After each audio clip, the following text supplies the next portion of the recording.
Ibu-ibu dan bapak-bapak, kita memasuki rangkaian yang kelima sebelum yang terakhir.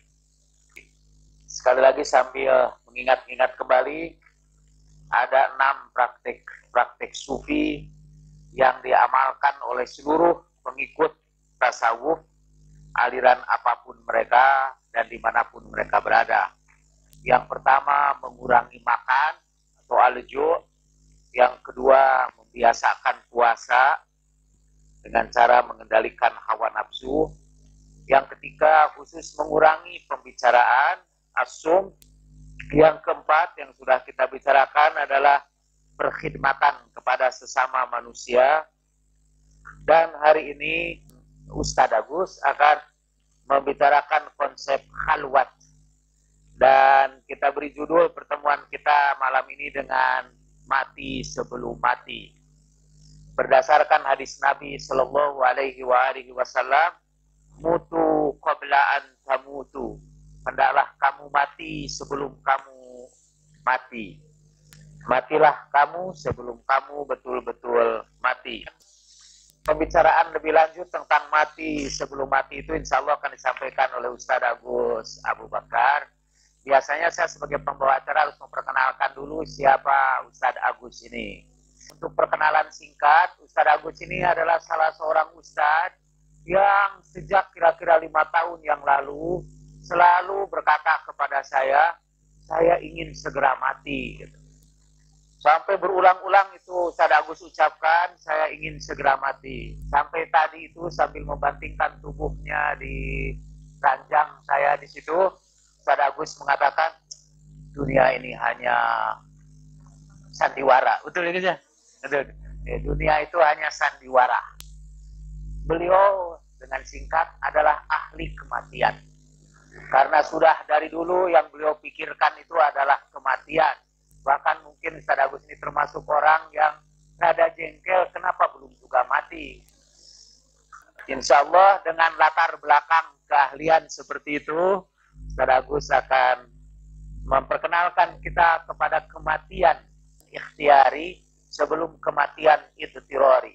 Kematian yang dipilih secara sukarela sebelum kita mati secara terpaksa. Inilah yang disebut mati sebelum mati. Tanpa mengambil banyak waktu lagi, saya persilakan Ustadz Agus untuk bercerita tentang cerita yang menakutkan. Kematian sebelum kematian. Fadalis. Assalamualaikum warahmatullahi wabarakatuh. Alhamdulillah rabbil alamin. Alhamdulillah nahmaduhu wa nasta'inu wa nastaghfiruh wa na'udzu billahi min shururi anfusina wa min sayyiati a'malina. Allahumma salli wa sallim wa barik ala sayyidina wa maulana wa habibina Muhammad wa ala alihi wa sahbihi wa sallam. Para hadirin sekalian, ibu dan bapak yang saya hormati, pertama-tama kita ucapkan syukur kehadiran Allah Subhanahu wa taala atas segala limpahan nikmat dan karunia-Nya kepada kita, dan juga tidak lupa kita panjatkan salawat dan salam kepada junjungan kita Nabi besar Muhammad dan juga atas keluarganya serta para sahabatnya. Tadi Fajar bicara tentang kematian. Saya tidak tahu, memang kayaknya saya ini ditakdirkan untuk akrab dengan kematian. Saya dari usia kurang lebih 7-8 tahun sudah selalu berpikir mati. Dan setiap saya lagi sedih, selalu saya tutup kepala saya dan saya bertanya kenapa saya hidup di dunia ini. Dan dari kecil saya sudah berdoa, ya Allah, kalau hidup ini memang buruk buat saya, hanya menambah dosa saya, hanya menjadikan saya orang yang tidak berguna, cabut saja nyawaku segera. Dan doa itu masih tetap saya baca, terutama kalau lagi stres. Tapi saya tidak tahu juga apa yang bisa bikin stres saya sekarang. Kematian ini sebenarnya sesuatu yang sangat dekat dengan kita, sesuatu yang sangat akrab.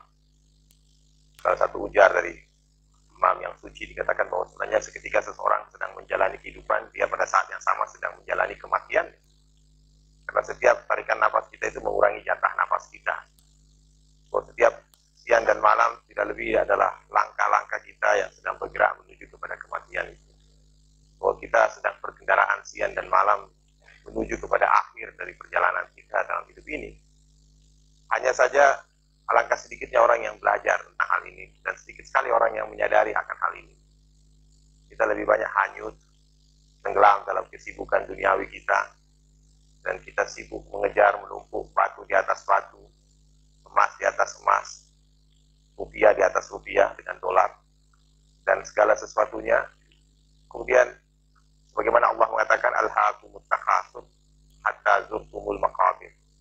Sungguh kalian telah dibuat lalai karena kalian berlomba-lomba, berbanyak-banyakan di dalam harta, berbanyak-banyakan di dalam anak, kedudukan, jabatan, sehingga kalian nanti masuk kubur baru tahu siapa kalian sebenarnya dan apa tujuan kalian. Tapi pada saat itu sudah terlambat. Dan apalah arti semua penyesalan kalau itu sudah terlambat. Menyesal dahulu pendapatan, menyesal kemudian tak berguna. Nah, sebenarnya ketika kita berbicara tentang tasawuf, sebenarnya tasawuf itu salah satu definisinya adalah bahwa kita ingin menemui Tuhan, ingin mengenali Tuhan, ingin ketemu Tuhan. Kalau orang-orang lain menunggu sampai mereka mati baru ketemu Tuhan, katanya mereka beralasan, ya nanti kita mati saja baru kita ketemu Tuhan. Tapi kalau orang sufi itu gak sabar lagi, gak tahan lagi, dia ingin menyongsong pertemuan itu sebagai seorang yang begitu cinta kepada sesuatu dan ingin sekali bertemu dengan yang dicintai. Dan tidak ada gerbang yang menghantarkan kita kepada pertemuan dengan kekasih kita melebihi daripada gerbang kematian itu sendiri sebenarnya. Nah, tentu saja kita juga perlu mengetahui tentang konsep diri kita. Kita ini siapa sebenarnya? Kita ini sebenarnya musafir. Dan kita sudah melalui begitu banyak perjalanan. Dan salah satu persinggahan kita di dunia ini. Dan dunia ini adalah salah satu di antara persinggahan kita yang paling singkat. Dan kita akan mulai masuki lagi stasiun-stasiun lagi, terminal-terminal lainnya yang jauh lebih panjang daripada kehidupan dunia yang sementara ini. Tapi kebanyakan kita kemudian lalai, sibuk mengurusi dunia ini, sibuk mencari barang yang hilang, tapi lupa dengan dirinya yang hilang. Bagaimana kata Sayyidina Ali, itu kata favorit yang saya selalu ingat. Betapa heran saya melihat manusia sibuk mencari barang yang hilang, lupa dengan dirinya yang hilang. Atau seperti kata seorang sufi yang sering dikutip di sini, khususnya oleh Kang Jalaluddin Rumi, dia mengatakan betapa banyak orang yang membangun rumah di atas tanah orang lain. Kita membangun, padahal kita tahu ini bukan tanah kita, ini tempat singgah kita. Kita hanya singgah sementara di sini, bukan tempat tinggal kita. Tapi kita bangun ini, kita tumpuk semua apa yang kita ingin tumpuk. Tapi kemudian kita sadar ketika kematian datang bahwa kita harus tinggalkan itu semua, dan itu bukan tanah kita. Itu harus kita wariskan kepada orang lain, kepada anak-anak kita. Jadi rebutan anak-anak kita. Untung kalau istri kita nggak kawin lagi sama orang lain, kemudian harta itu dipakai oleh suami istri kita, atau oleh suami kita dan istrinya yang baru, atau siapa saja. Artinya yang jelas bahwa itu semua akan kita tinggalkan. Nah, tadi Pak Jalal sudah menyebut di dalam tasawuf ada dua macam rujuk kembali ya. Ada dua macam kematian. Ada kematian yang disebut kematian idhirari, pulang dengan paksa. Pulang dengan dirar, mau tidak mau. Pokoknya semua alam ini sedang dalam perjalanan pulang. Mau tidak mau kita ini semua sedang pulang. Kita sedang bergerak menuju kematian kita semua. Kemudian ada yang disebut rujuk ikhtiari. Rujuk kita pakai dalam bahasa Indonesia menjadi rujuk ya. Rujuk itu artinya kembali. Menyatu kembali dengan ya tempat kembali kita. Rujuk ikhtiari dari kata ikhtiar, rujuk dengan kemauan sendiri, dengan kehendak sendiri. Nah, mati sebelum mati adalah perwujudan daripada rujuk ikhtiari. Suatu perjalanan menyongsong kematian itu sendiri sebagai upaya kita untuk mencapai musyahadah, persaksian, pertemuan kembali dengan Allah Subhanahu wa taala. Dan jihad yang paling besar adalah jihadul nafs, jihad melawan diri kita. Dan kita menginginkan di sini musyahadah. Kalau jihad kecil itu dalam medan peperangan, ya kita peroleh syahid. Kita mati syahid. Tapi kalau kita berjuang di dalam perjuangan melawan hawa nafsu, merupakan suatu perjuangan yang paling besar, yang paling agung, Maka kalau kita berhasil mati di sini, maka kita disebut musyahadah, kita mencapai penglihatan. Dan para sufi tadi adalah orang-orang yang tidak sabar sebenarnya. Tapi dari mana ketidaksabaran itu? Ketidaksabaran itu hanya muncul kalau Anda betul-betul sudah mencintai Allah SWT. Kalau Anda tidak pernah cinta Allah, Anda tidak pernah merasakan kebutuhan sabar itu, tidak sabar untuk bisa bertemu dengan Allah. Maksud saya begini, ada satu cerita sederhana dari seorang sufi yang bertanya, atau yang ditanya oleh seorang anak muda, Junaid, nama sufi itu. Si pemuda tadi bertanya kepada Junaid, wahai Junaid, apakah kesabaran yang paling berat? Kata Junaid, kesabaran yang paling berat adalah bersabar di dalam Allah. Kemudian kata anak muda itu, bukan. Kata Junaid lagi, kalau begitu bersabar ma'allah, bersama Allah. Oh tidak, kata anak muda itu. Kemudian Junaid mengatakan, sabar billah, sabar dengan Allah. Kata anak muda itu, bukan. Kata Junaid sudah mulai agak emosi. Apa maksudmu? Saya sudah menjawab sudah 3 kali dan terus mau salahkan. Apa yang kau maksud? Kemudian anak muda itu mengatakan, sabar anillah, bersabar menanggung perpisahan dengan Allah. Junaid mendengar itu, dia langsung pingsan. Dan dia bangun, dia mengatakan, benar kamu wahai anak muda. Tapi siapa yang bisa merasakan kesabaran menanggung perpisahan dengan Allah itu? Yang bisa merasakan itu hanyalah orang-orang yang sudah menanggung kerinduan yang luar biasa, suatu cinta yang luar biasa, sehingga dia tiba-tiba merasakan keberadaan di dunia ini tidak lebih dari satu beban saja sebenarnya. Walaupun di satu sisi kita juga melihat dunia ini adalah merupakan karunia Allah, karena kita tidak bisa mengatakan dunia ini sesuatu yang buruk. Kita nggak bisa mengatakan hal yang seperti itu. Karena seorang mukmin dengan dunia ini adalah seperti seorang petani yang sedang menggarap sawah ladangnya, yang sangat ingin mendapatkan hasil yang sebaik-baiknya dari sawah ladang itu, karena dunia ini adalah sawah ladang kita. Tapi pada saat yang sama juga sangat rindu untuk kembali bertemu dengan keluarganya. Jadi kita, di satu sisi, kita memang harus menyelesaikan tugas di sini dengan sebaik-baiknya, tapi di sisi lain kita juga ingin bersegera pulang. Dalam suatu riwayat pernah dikatakan bahwa di antara hamba-hamba Allah ada orang yang sudah mencapai kedudukan spiritual yang sedemikian rupa di antara para kekasih Allah itu. Sehingga engkau lihat badan mereka bersama manusia, jasad mereka bersama manusia, tapi roh mereka melekat di ketinggian di langit. Dan kalau bukan karena takdir saja yang menetapkan mereka di dunia ini, maka tidak sekejap pun roh mereka itu melekat di tubuh mereka karena cintanya mereka kepada Allah Subhanahu wa taala. Nah, kalau orang sudah mencapai tingkat itu dan tiba-tiba kita merasakan betul adanya suatu keinginan yang kuat sekali untuk tidak sekedar yakin dengan ilmu kita atau meyakini sesuatu atas dasar pengetahuan kita, tapi kita ingin lebih daripada itu, bahwa kita ingin mencapai suatu ainul yakin, bahkan lebih daripada itu kita ingin hakul yakin dengan keyakinan kita selama ini. Ya, ada orang yang puas, dia tidak merasa perlu sesuatu yang lebih daripada sekedar keberagamaan rutin saja. Dan dia tidak perlu bertemu dengan Allah. Ya, pertemuan dengan Allah itu bisa kita tunda, nanti saja kalau kita sudah mati kita ketemu Allah. Yang penting di dunia ini kita selesaikan semua urusan kita. Tapi ada orang yang tidak tahan untuk ketemu dengan Allah segera. Karena dia juga tahu bahwa dia membutuhkan satu kekuatan, bahkan untuk melayani manusia juga. Anda hanya bisa melayani manusia kalau Anda mendapatkan bimbingan dari Allah Subhanahu wa taala.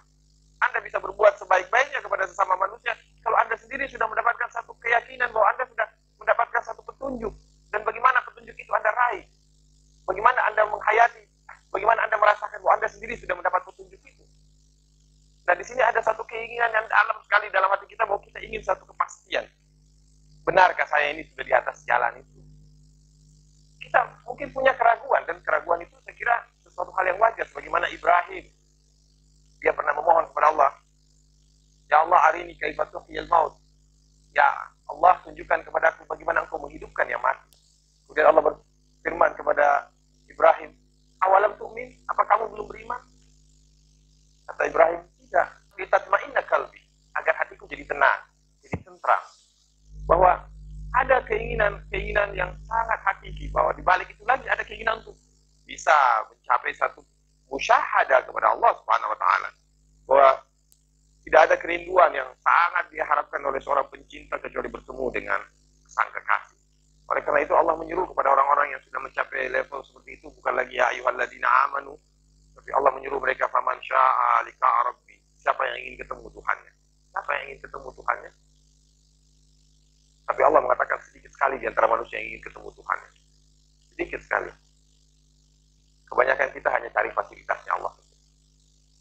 Yang kita kejar materi demi materi. Kita hanya mencari kekuasaan di atas alam, alam demi alam.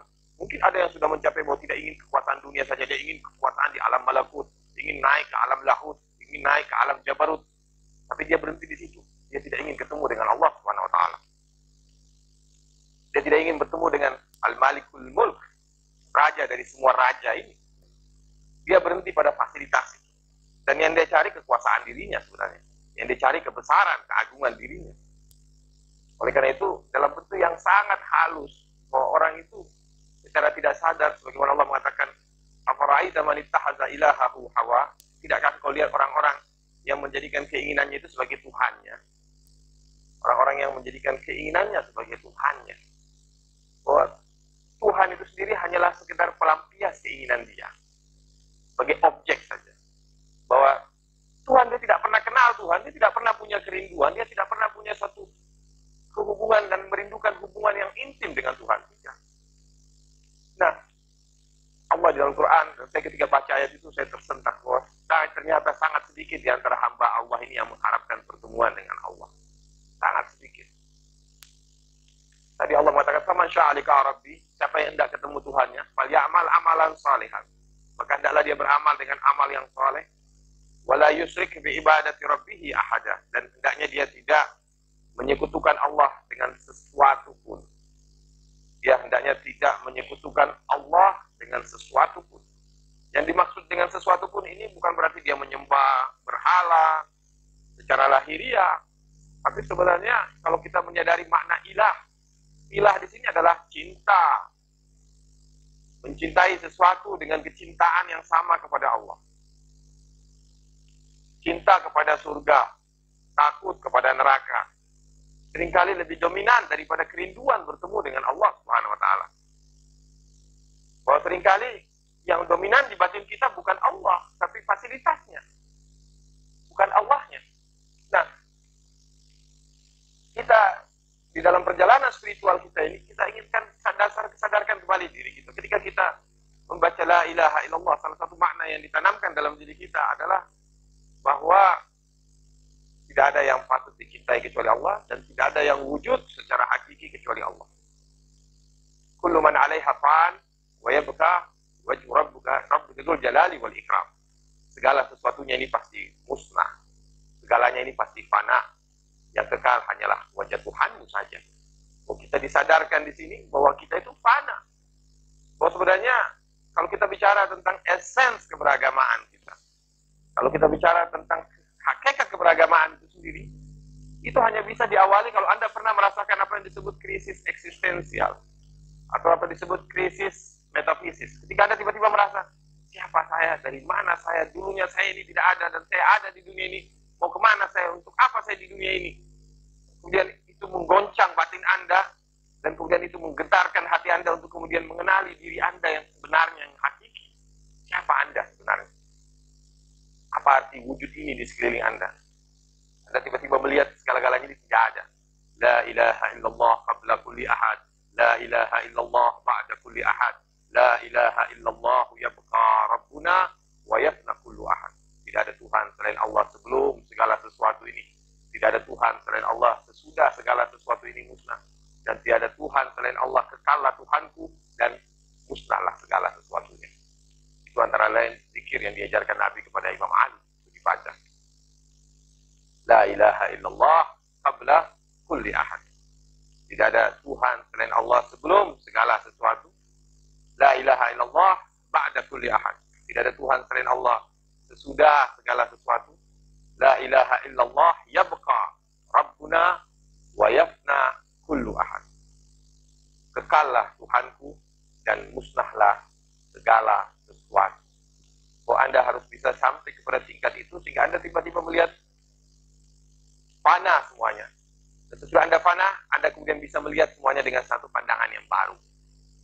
Anda seperti orang yang mati, kemudian dilahirkan kembali, dan Anda bisa melihat realitas secara hakiki. Anda bisa tahu dan Anda bisa melihat wajah Allah di mana saja. Fa'aina tawallau wujuhakum wa thamma wajhallah. Di mana saja engkau menghadapkan mukamu, maka engkau akan lihat wajah Allah di mana saja. Di mana saja engkau melihat Allah saja, Allah saja. Tidak ada lagi yang lain. Sama dengan orang yang kalau sudah jatuh cinta, di mana saja dia memandang, dia hanya lihat kekasihnya saja. Dia hanya melihat kekasihnya saja. Tapi hubungan dengan Allah lebih lagi daripada itu.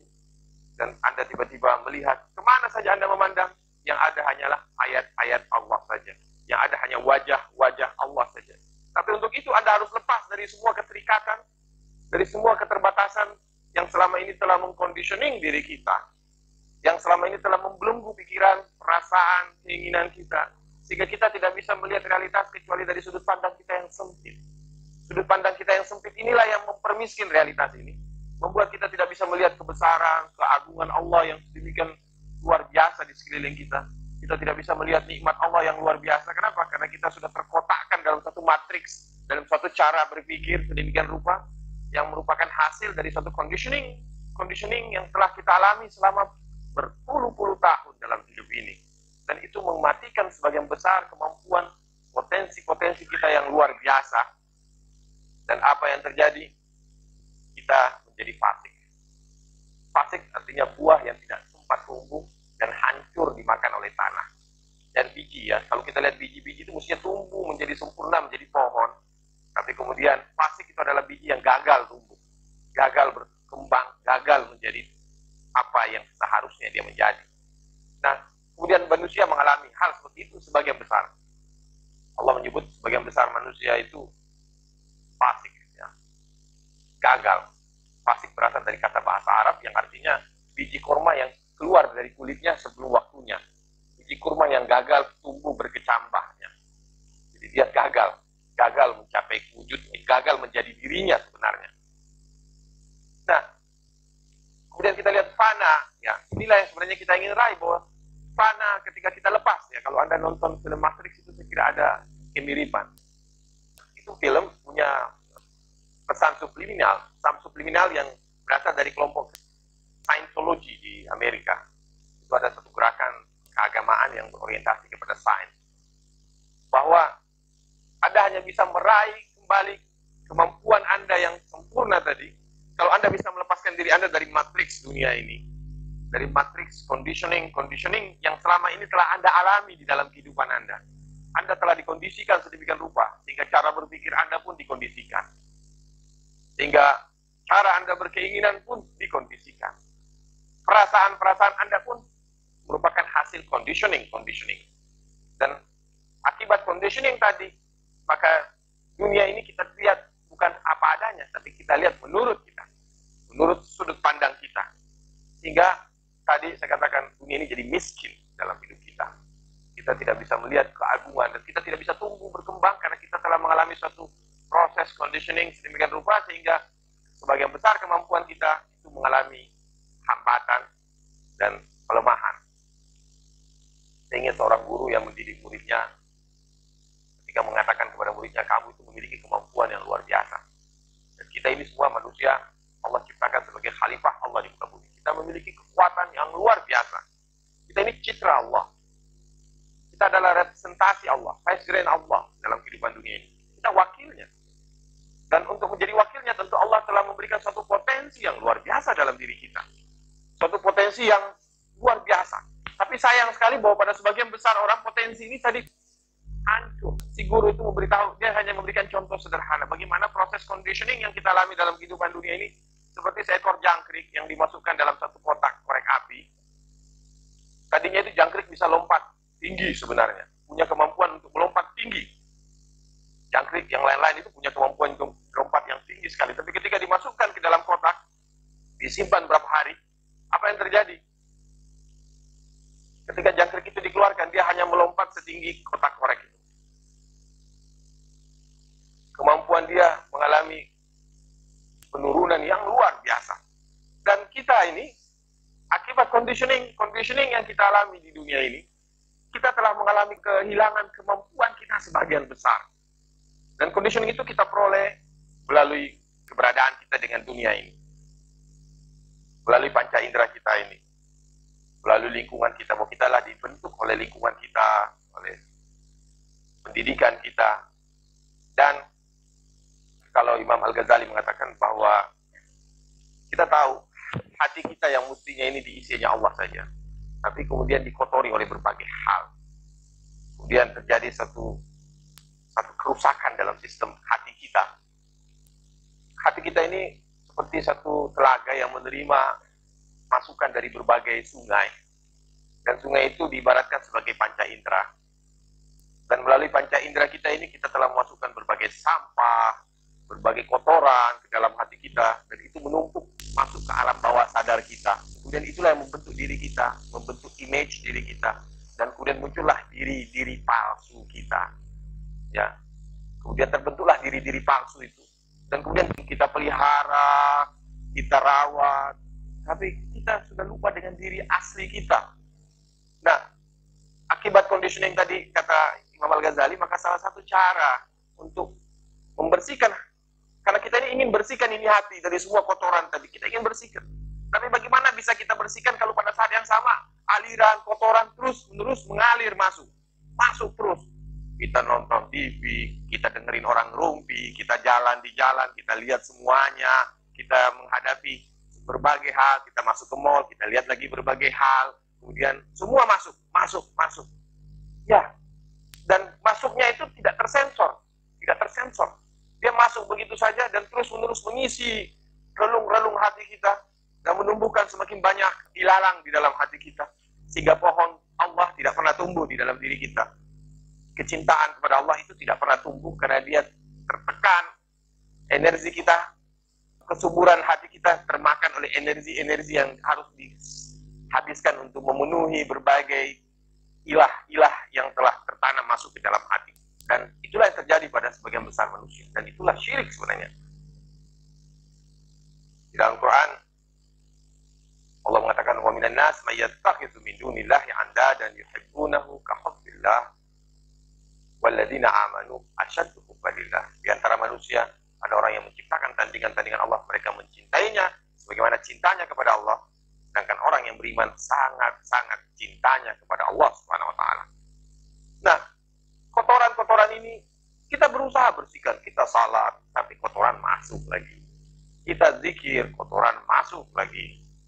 Apalagi kalau zikir kita, salat kita tidak didasarkan dengan satu pemahaman yang benar, dengan satu konsep yang benar, dengan satu paradigma yang benar, bahwa ternyata ya salat, puasa, haji, tapi pandangan dunianya materialistik. Tetap salatnya, puasanya, hajinya bukan untuk Allah, bukan untuk akhirat. Masih mendingan kalau untuk akhirat, ya apalagi untuk Allah, untuk dunia juga. Bahwa kita kadang-kadang zikir ibadah luar biasa karena ada kepentingan dunia di dalamnya. Bahkan kadang-kadang kita bisa zikir luar biasa ketika kita sedang lagi marah, lagi dendam, lagi benci dengan seseorang, dan kita ingin satu kekuatan spiritual untuk bisa menghancurkan orang yang kita benci itu.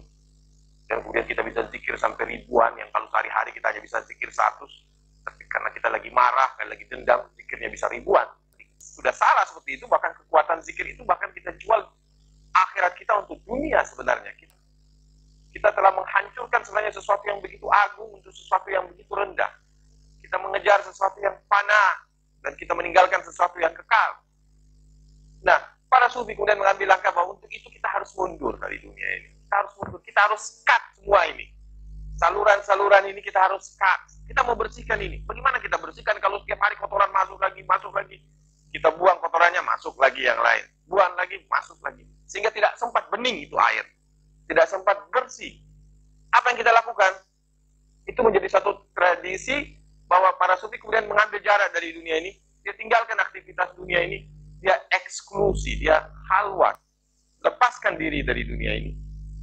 Itu bertingkat dari 3, 10, yang umum 40 hari. Bagaimana disebutkan di dalam Al-Quran yang dilakukan oleh Nabi Musa. Kalau Rasulullah SAW kurang lebih selama 20 tahun beliau berhalwat. Beliau melepaskan diri dan kemudian beliau masuk ke dalam suatu ruangan eksklusi di mana beliau melakukan tafakur dan membersihkan dirinya dari masukan-masukan yang tadi selama ini terus-menerus mengotori kita dan tidak pernah memberi kesempatan kepada kita untuk membersihkan diri kita. Nah, kita bersihkan, kita cut semua relationship tadi dengan dunia ini, dengan keberadaan di luar ini, bukan untuk eksklusif dalam arti kita mau melepaskan diri tanggung jawab, tapi kita ingin menyempurnakan diri kita, memperbaiki diri kita agar kita bisa melayani manusia lebih baik. Bukan untuk meraih kekuasaan, kekuatan luar biasa atau supranatural, tapi kita ingin membersihkan diri kita untuk bisa mengenali diri kita, mendapatkan petunjuk untuk bisa melayani manusia lebih baik, untuk bisa mencintai manusia lebih baik. Nah, kita hendaknya melakukan gerakan itu, mundur dari dunia ini. Kita mundur, dan kemudian kita tutup diri kita tutup panca indera kita, mata kita, telinga kita, dan bahkan juga seluruh anggota tubuh kita dari melakukan hal-hal yang tidak perlu, dan kita sibukkan diri kita dengan melakukan ibadah bagaimana yang telah ditetapkan oleh Allah dan dicontohkan oleh Rasulullah, dan kita bersihkan diri kita selama itu. Dan insya Allah Rasulullah mengatakan barang siapa yang membersihkan dirinya, menyucikan dirinya, beribadah kepada Allah dengan tulus selama 40 hari, maka Allah akan mengalirkan ke dalam hatinya aliran hikmah. Dia akan mengalir hikmah di dalam hatinya, sehingga ketika dia keluar, maka apa yang dia peroleh? Satu kekuatan yang luar biasa, satu pencerahan, satu kepekaan, satu kesadaran yang lebih tinggi, dan satu kemampuan untuk mencintai orang lain, untuk mengabdi kepada orang lain lebih baik lagi. Dan itu dari hasil penelitian seorang sufi wanita abad kita ini, yang bukunya baru terbit beberapa tahun yang lalu, Michelle Ozelzel. Ini judul bukunya 40 Days, The Diary of a Traditional Solitary Sufi Retreat. Jadi dia menuliskan, dia satu-satunya orang yang diperkenankan oleh gurunya untuk menuliskan semua pengalaman dia selama 40 hari. Dan kemudian dia melakukan penelitian terhadap orang-orang yang juga menjalani halwat ini. Dan apa yang dia peroleh, dia mendapatkan bahwa hampir semua orang yang pernah ikut ingin ikut lagi, dan mereka merasakan suatu perubahan yang luar biasa, termasuk di dalam kemampuan dia dealing dengan orang lain, untuk sabar, untuk bisa mencintai orang lain, bisa mengabdi lebih baik kepada orang lain. Ini buku menarik karena ditulis oleh seorang Jerman, muslimah, dan seorang doktor dalam psikologi, dan dia adalah seorang terapis sekarang di Jerman. Dia membuka satu terapis di Jerman. Beberapa teman yang saya temui di Amerika juga, latar belakangnya rata-rata sufi di Amerika itu rata-rata psikolog, yang dengan latar belakang kebanyakan mereka juga dari transpersonal psychology. Itu bisa memberikan satu kekuatan yang luar biasa kepada kita.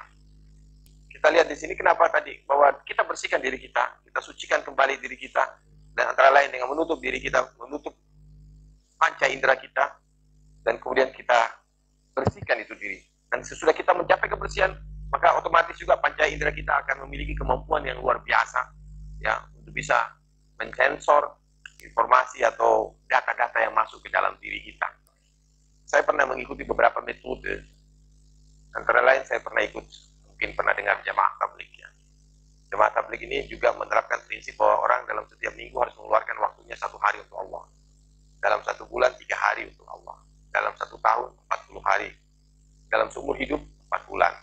Secara rutin kita harus dalam seumur hidup paling tidak pernah jalan 40 bulan, 4 bulan untuk Allah, dalam 1 tahun 40 hari, dalam 1 bulan 3 hari, dalam 1 minggu 1 hari. Tapi sayang bahwa konsep itu tidak bisa diterapkan kepada ibu-ibu. Di sini kebanyakan ibu-ibu ya, yang ikut sana rata-rata, karena itu menginap dari satu masjid ke masjid yang lain. Mereka nginap di masjid, tinggal di masjid, zikir sama-sama. Mereka masih ketemu manusia, hanya ya tidak nonton TV, tidak dengar musik. Mereka hanya sibuk dengan zikir. Kalaupun mereka keluar bertemu dengan manusia, hanya untuk mengajak orang-orang itu ke masjidnya. Jadi biasanya mereka nginap di masjid, dari satu masjid ke masjid yang lain. Sebelum waktu salat mereka datangi penduduk di sekitar masjid, mengajak mereka bergabung dalam salat jamaah bersama. Saya dulu tahun 80-an, masih mahasiswa, pernah ikut. Saya merasakan satu pengalaman yang luar biasa juga, bahwa ternyata kalau kita konsisten melakukannya ya dengan niat yang tulus, itu selesai dari situ kayak ada satu kekuatan batin dalam diri kita yang bisa menahan kita untuk bisa melakukan dosa. Itu panca indera kita itu otomatis ya, Misalnya kita melihat sesuatu yang mengandung kemungkinan dosa, itu mata kita otomatis menunduk. Bukan kemauan kita lagi. Itu mata itu sendiri menunduk. Bukan kita yang mengontrol tundukan mata itu, tapi mata itu sendiri. Saya sampai heran waktu itu lihat, kok saya tiba-tiba gitu. Bahwa itu bukan mau saya, tapi fisik saya tiba-tiba betul-betul secara refleks tunduk kepada apa yang menjadi aturan syariat. Ya. Nah, tapi berapa hari kemudian kemampuan itu hilang lagi. Kenapa? Masuk lagi informasi sampah-sampah itu lagi. Mulai lagi berbagai hal masuk ke dalam diri kita, berbagai keinginan. Kalau kita lagi sadar, wah ideal kita, inginnya semuanya. Kalau lagi nggak sadar, wah tiba-tiba kita jadi uring-uringan, ya.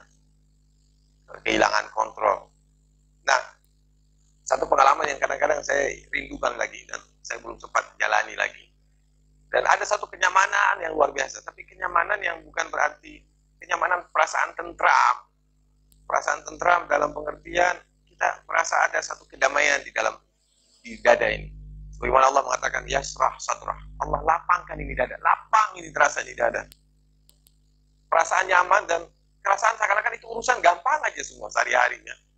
Perasaan ada kemudahan. Sebagaimana Allah janji itu, wa may yattaqillah yaj'al lahu makhraja wa yarzuqhu min haitsu la yahtasib. Dan itu kita bisa rasakan langsung bahkan pada saat-saat awal. Kebetulan itu saya lakukan pada waktu bulan puasa. Nah, itu salah satu pengalaman.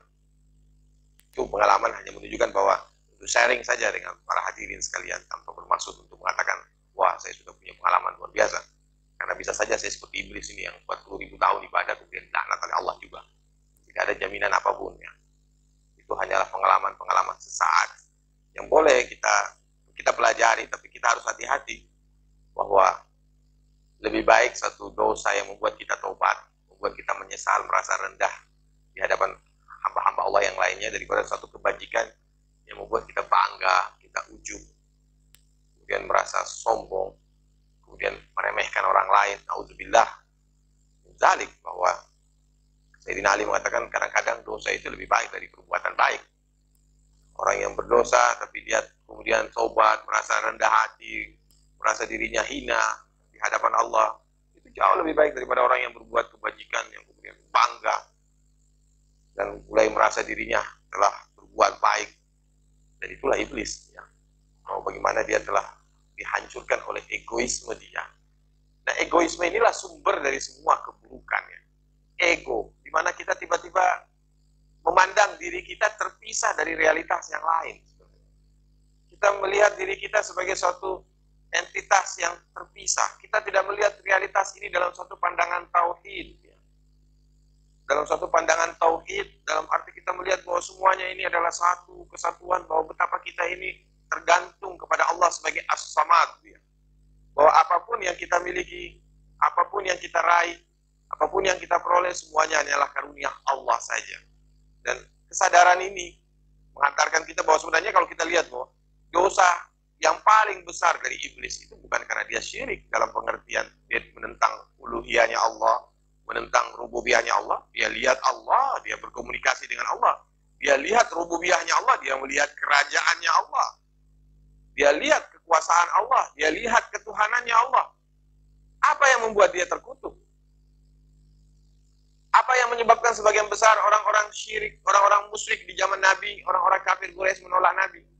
Itu bukan tauhid uluhiyah, tauhid rububiyah. Tapi tauhid sosial. Kesadaran kita bahwa kita satu. Bahwa tidak ada kelebihan antara satu orang dengan orang yang lain. Bahwa kita ini berasal dari sumber yang satu. Dan ketika itu mereka menentang, kenapa kami disamakan dengan para budak? Kenapa kami disamakan dengan para pembantu itu? Kami disamakan dengan orang-orang yang hina itu. Nah, mulailah kelas sosial terbentuk di dalam masyarakat kita. Dan ini bahaya besar, ya. Saya selalu mengingatkan diri kita. Nabi mengatakan barang siapa menghormati orang lain karena kekayaannya, hilang 2/3 agamanya. Siapa saja yang membeda-bedakan manusia karena masalah faktor material yang ada pada manusia itu, maka hilang 2/3 agamanya. Kalau hatinya ikut membedakan juga, hilang semua agamanya. Kalau lahirnya saja yang membedakan, hatinya tidak, itu 2/3 agamanya. Tapi kalau hatinya pun ikut membeda-bedakan manusia, menciptakan diskriminasi di dalam kehidupannya, maka dia sudah hilang agamanya sebenarnya. Bahwa kita lihat, dan itulah sumber dari semua dosa ini kan egoisme itu. Egoisme, ketika kita merasa kepentingan diri kita di atas kepentingan orang lain. Kita tidak melihat bahwa diri kita dengan orang lain sebagai satu kesatuan.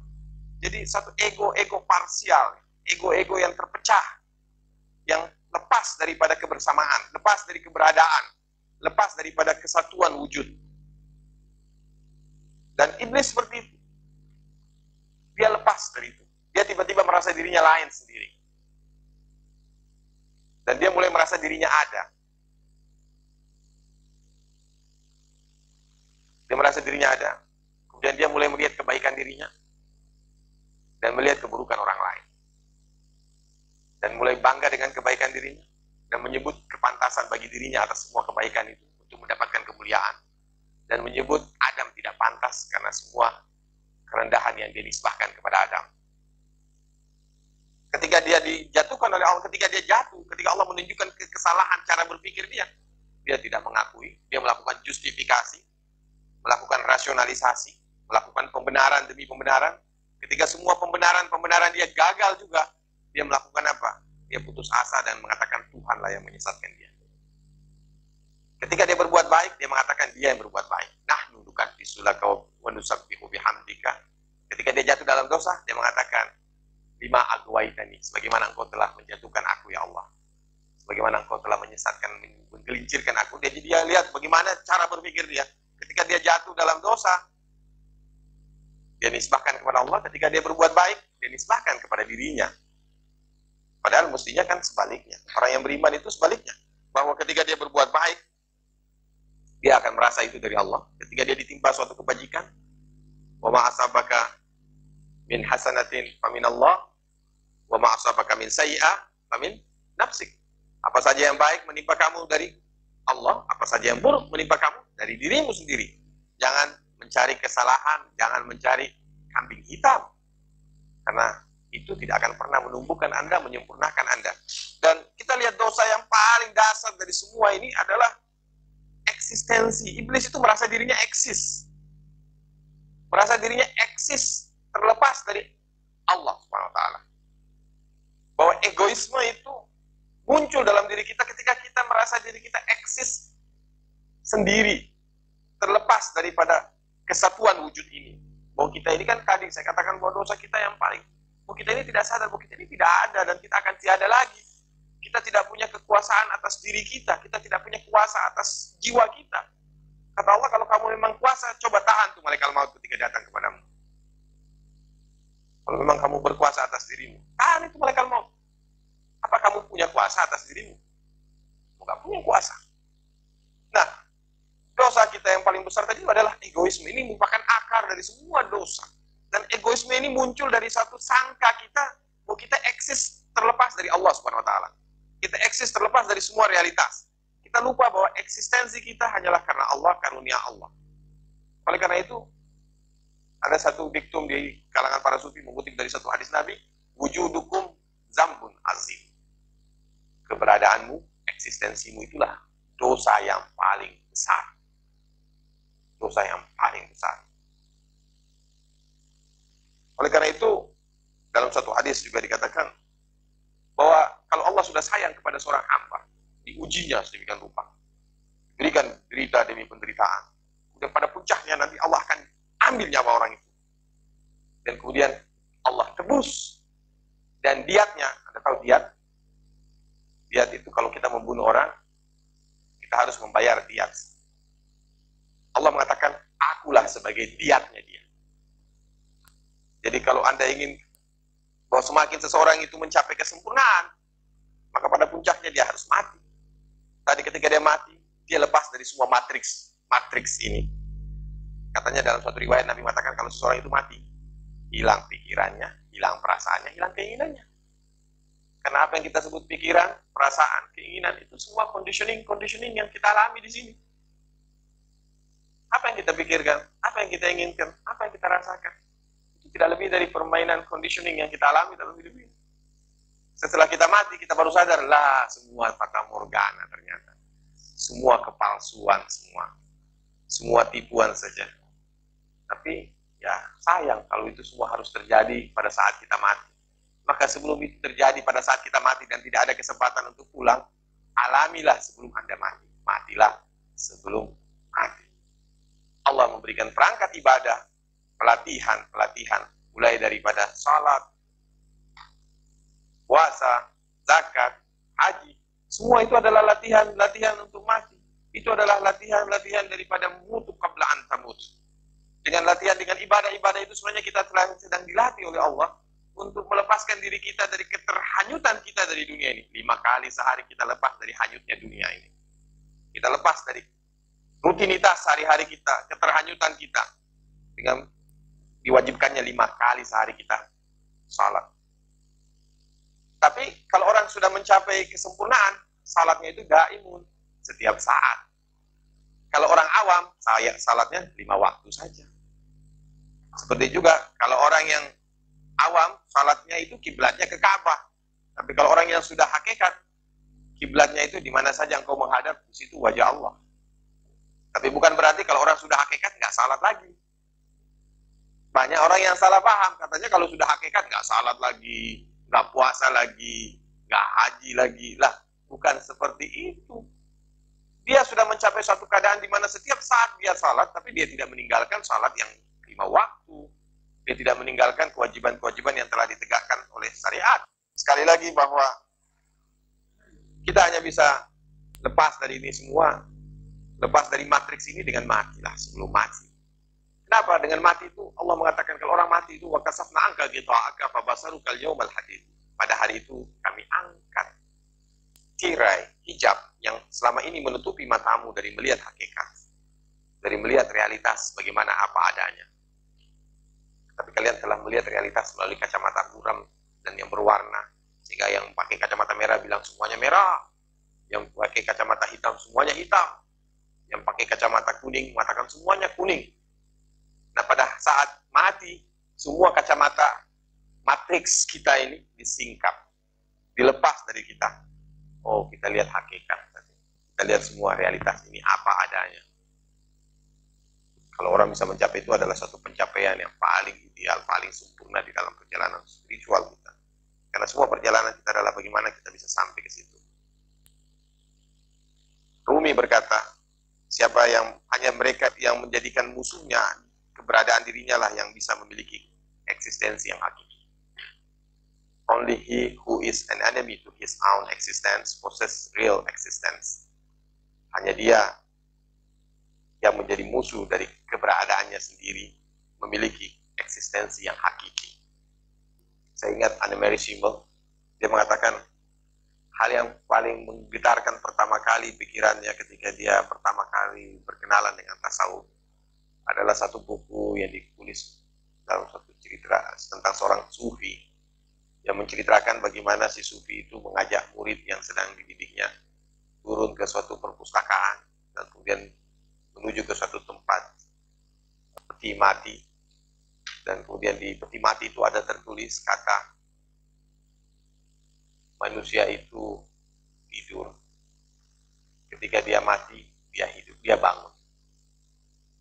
Katanya Anne-Marie Schimmel, dia terkesan sampai suatu ketika dia akhirnya mendalami tasawuf, mendalami Islam, dan dia tahu bahwa itu ternyata ucapan Nabi.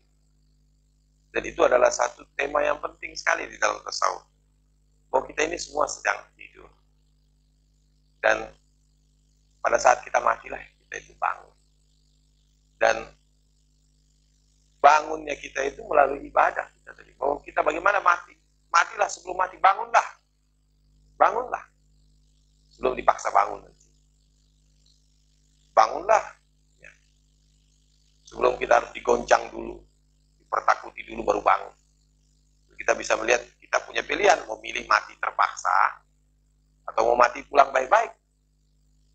Kalau orang yang beriman, pulangnya itu ya ayyatuhan nafsul mutmainnah irji'i ila rabbiki radiyatan mardiyah fadkhuli fi ibadi wadkhuli jannati Wahai jiwa yang telah mencapai ketenangan, ketentraman, kedamaian. Jiwa yang macam apa itu? Jiwa yang tidak tergoncang lagi oleh berbagai peristiwa yang terjadi di dunia ini. Jiwa yang telah mencapai apa yang disebut oleh Allah di dalam Quran, "Dikaila ta'shaw ala ma fatakum wa la tafrahu bima atakum." Agar kamu tidak merasa sedih dengan apa yang luput darimu dan tidak merasa gembira dengan apa yang kau peroleh. Dikaila ta'shaw ala ma fatakum, agar kamu tidak merasa frustrasi, merasa sedih, merasa stres dengan apa yang luput darimu. Wala tafrahu bima atakum, dan tidak merasa bangga, merasa gembira dengan apa yang kami berikan kepadamu.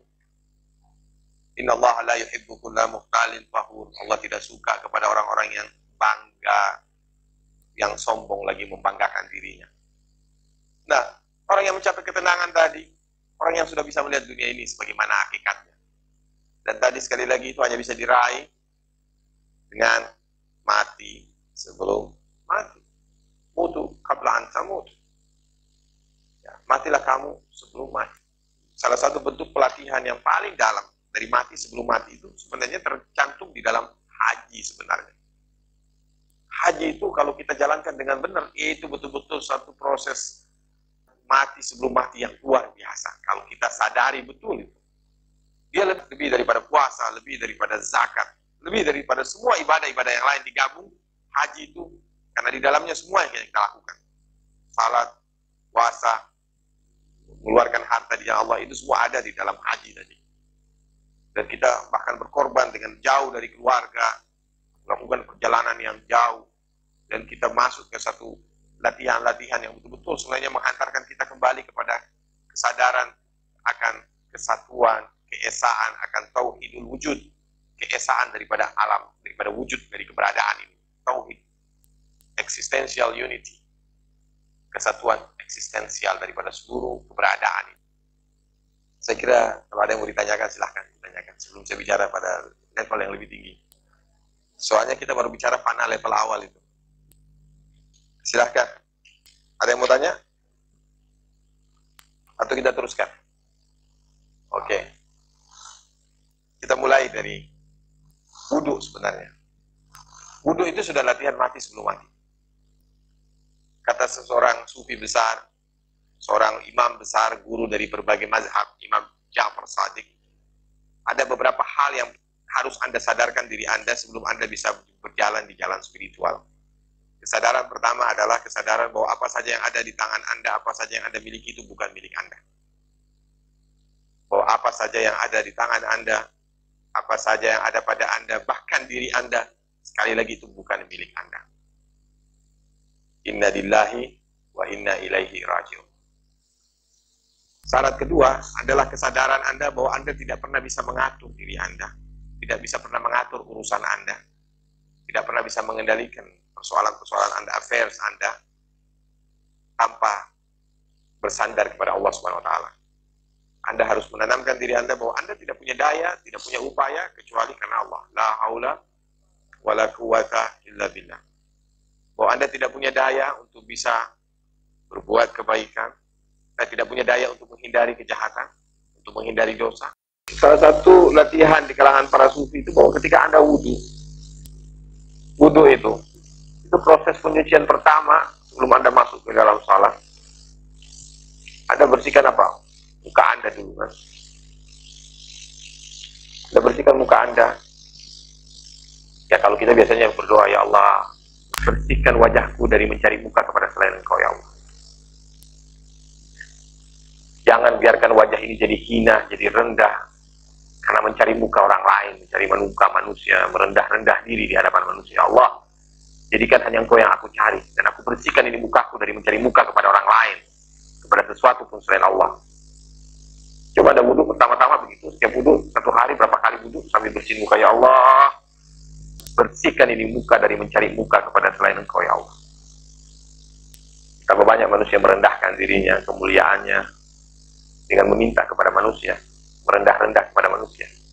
Padahal manusia itu hanya bisa memberikan sebagian kecil daripada apa yang diberikan Allah kepadanya. Itu pun kalau dia mau ngasih.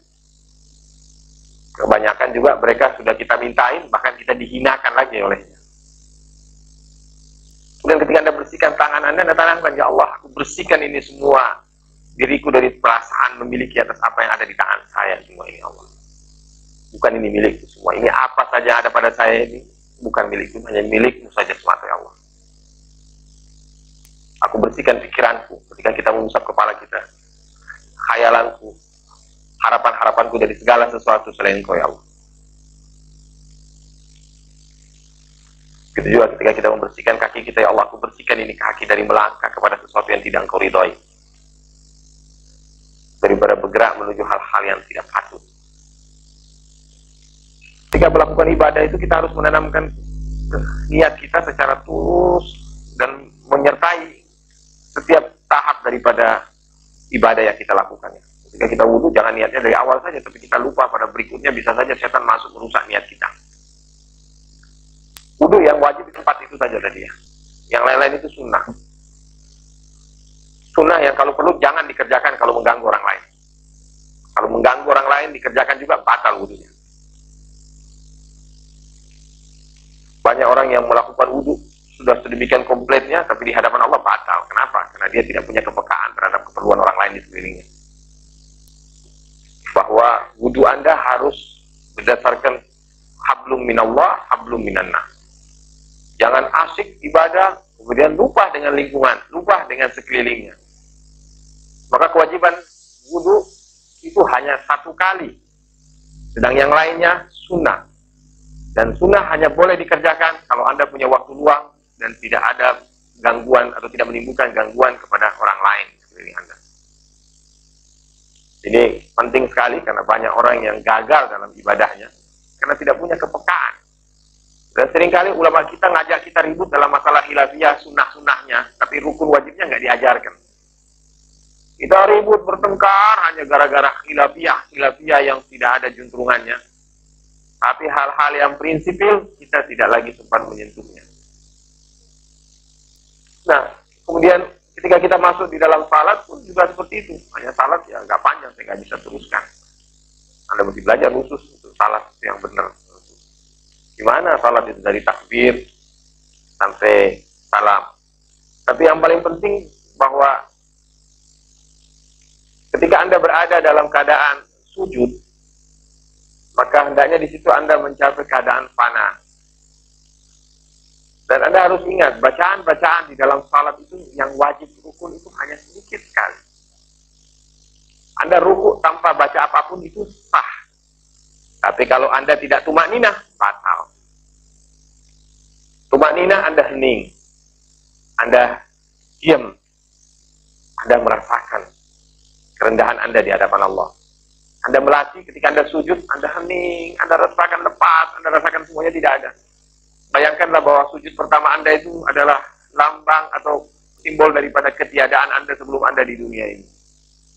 Kemudian ketika Anda bangun, itu merupakan simbol keberadaan Anda sementara di dunia ini. Kemudian Anda sujud lagi, menunjukkan ketiadaan Anda yang kedua, sesudah keberadaan Anda di dunia. Bahwa saya tidak ada lagi.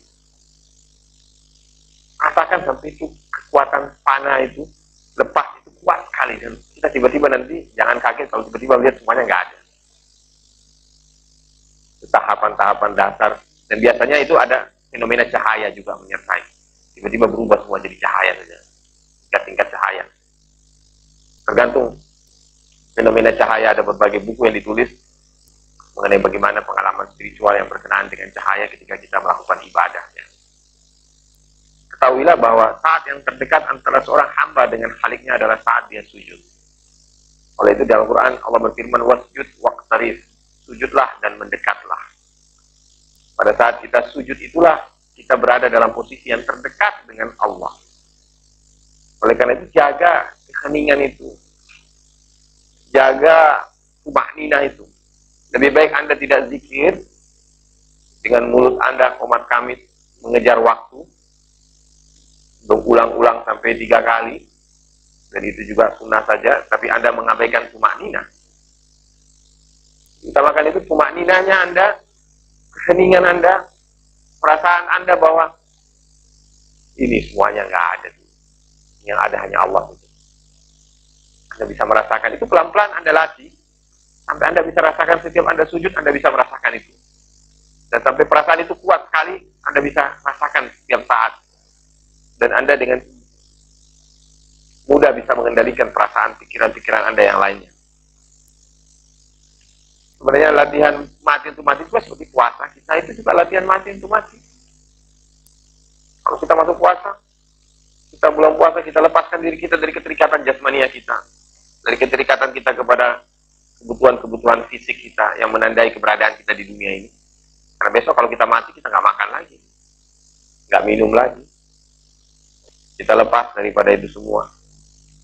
Ketika kita zakat, kita keluarkan harta kita, kita juga melepaskan diri kita dari keterikatan kita dengan harta kita yang selama ini kita cintai. Yang selama ini membelenggu hati kita, mengikatkan diri kita kepada dunia ini. Kita lepaskan semuanya. Kita lepas pemilikan perasaan memiliki itu tadi. Nah, pada haji, itu sekali lagi sangat-sangat jelas. Ketika Anda memakai pakaian ihram, Anda seperti seseorang yang sedang baru saja dimandikan, karena Anda masih bisa mandi. Kenapa orang mati dimandikan? Karena nggak bisa mandi sendiri. Sederhana saja, dia nggak bisa mandiin dirinya sendiri. Kalau dia masih bisa mandiin dirinya sendiri, ya nggak perlu dimandiin. Nah, sekarang Anda mandiin diri Anda sendiri, Anda pakaikan sendiri, Anda punya kafan, Anda lepaskan diri Anda dari semua keterikatan Anda dengan dunia ini, Anda lepaskan semua hal-hal yang selama ini mendistraksi pikiran-pikiran Anda, keinginan-keinginan Anda, perasaan-perasaan Anda dari Allah Subhanahu wa taala. Dan Anda mengalami itu semua ketika Anda mulai melakukan tawaf, Anda menyatu dengan seluruh realitas yang bergerak, berputar pada intinya, sebagaimana atom, sebagaimana planet, sebagaimana galaksi, dan sebagaimana seluruh alam semesta ini. Anda rasakan kembali kebersamaan kembali dari seluruh wujud ini, eksistensi ini. Anda merasakan kembali kesatuan daripada semua wujud ini. Dan itu semua adalah gerakan mati menuju sebelum mati. Ya, matilah sebelum mati. Mutu qabla an tamut. Nah, kita bisa melihat dan merasakan bahwa semua adalah ibadah-ibadah itu adalah suatu upaya untuk mati sebelum mati. Kalau kita sudah berhasil, pernah satu ketika Rasulullah bertanya kepada sahabat, tahukah kamu siapa itu mayat hidup? Sahabat bertanya, siapa yang mayat hidup? Kemudian Sayyidina Ali lewat, Rasulullah mengatakan, inilah dia mayat hidup. Orang yang tadi mati kemudian hidupkan kembali oleh Allah SWT. Bahwa orang yang membangun dirinya, mengembangkan dirinya, menyempurnakan dirinya, mati sebelum mati, dia sebenarnya dihidupkan oleh Allah dalam suatu kehidupan yang paling tinggi. Kita sekarang hidup dalam level kehidupan yang rendah, level hewaniah. Allah mengatakan mereka makan, mereka minum, mereka bergembira sebagaimana makan, gembira, minumnya para binatang. Hidup tapi pada level hewaniah. Orang yang sempurna dia hidup pada level yang sangat sempurna, sangat tinggi. Dan dia melihat realitas sebagaimana adanya. Allahumma arinal haqqa haqqa warzuqna tiba'ah wa arinal batila batila warzuqna sinaba. Ya Allah, tunjukkanlah kepadaku yang benar itu benar. Berilah aku kekuatan untuk mengikutinya. Dan tunjukkanlah kepadaku yang batil itu batil, dan berilah aku kekuatan untuk meninggalkannya. Kemudian Nabi juga berdoa, ya Allah, tunjukkanlah aku segala sesuatu itu sebagaimana adanya. Tunjukkanlah aku segala sesuatu itu sebagaimana adanya, bukan sebagaimana sudut pandangku. Stephen Covey mengatakan, the way you see the problem is the problem. Cara pandang Anda terhadap realitas, terhadap problem, itulah problem Anda yang pertama-tama. Itulah problem itu sendiri. Nah, sekali lagi, kita dididik untuk melepaskan diri kita dari semua matris-matris ini tadi, sehingga dengan demikian kita bisa tumbuh, bisa sempurna, dan kita menjadi khalifatullah fil ardh. Dan pada level itu, Anda betul-betul diotorisasikan oleh Allah kekuatan kun fayakun. Ya abdi, ati'ni, aj'al karabbaniyan, sama ana takulu bisyai'in kun fayakun. Wahai hambaku, taati aku. Aku jadikan kamu sebagai Rabbani, seperti aku. Apa saja yang kau inginkan, saya kasih otoritas, kun fayakun. Kau cukup katakan kun fayakun. Ini janji Allah. Innallaha la tukhliful mi'ad. Allah tidak pernah menyalahi janjinya. Tapi apa yang Anda inginkan? Kalau keinginan Anda masih keinginan nafsu Anda, maka jangan harap Anda bisa naik ke level itu.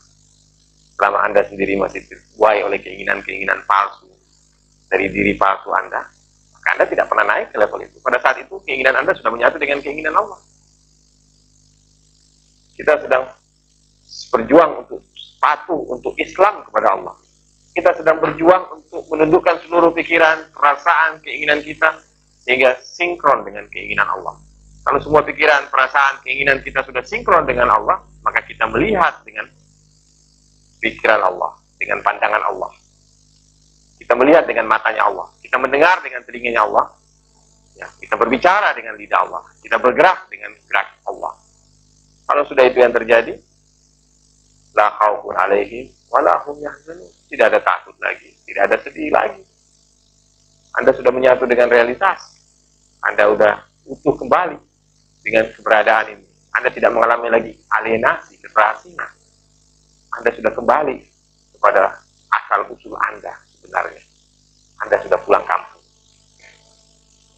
Wallahu a'lam bishawab. Itulah yang paling menyedihkan saya, karena saya tidak sampai ke situ. Dan sampai sekarang Allah belum berkenan, hanya menjadi hayalan, tapi lebih baik menginginkannya daripada tidak menginginkannya. Kalau sebagian orang nggak menginginkan apa-apa, hanya hidup seperti binatang, sebagian orang yang lain, ulaika kal an'am bal hum adall. Mereka itu seperti binatang, tapi lebih sesat lagi. Kata Allah, na'udzubillah min zalik. Paling tidak kita mulailah perjalanan. Kata Nabi, mulailah perjalanan. Al-Quran mengatakan barang siapa yang keluar dari rumah dirinya,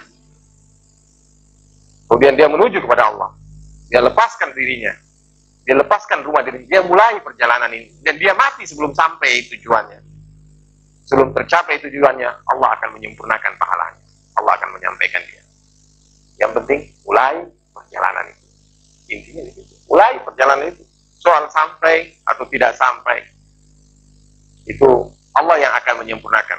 Wa man yatawakkal 'ala Allah, siapa yang pasrahkan urusannya kepada Allah, cukup Allah baginya. Innallaha balighu amri. Allah yang akan menyampaikan urusannya. Qad ja'alallahu bikulli syai'in qadra. Karena Allah telah menetapkan atas segala sesuatu itu ukuran, kadar tertentu. Dan kita hendaknya menyadarkan hal ini di dalam diri kita, dan insya Allah yang penting mulailah perjalanan itu. Walladzina jahadu fina lanahdiyannahum subulana. Siapa saja yang bersungguh-sungguh menuju kepada kami, maka kami akan tunjukkan jalan-jalan kami kepadanya. Ya, sampai sekarang belum ada yang mau nanya. Assalamualaikum warahmatullahi wabarakatuh. Saya Haji Koyum.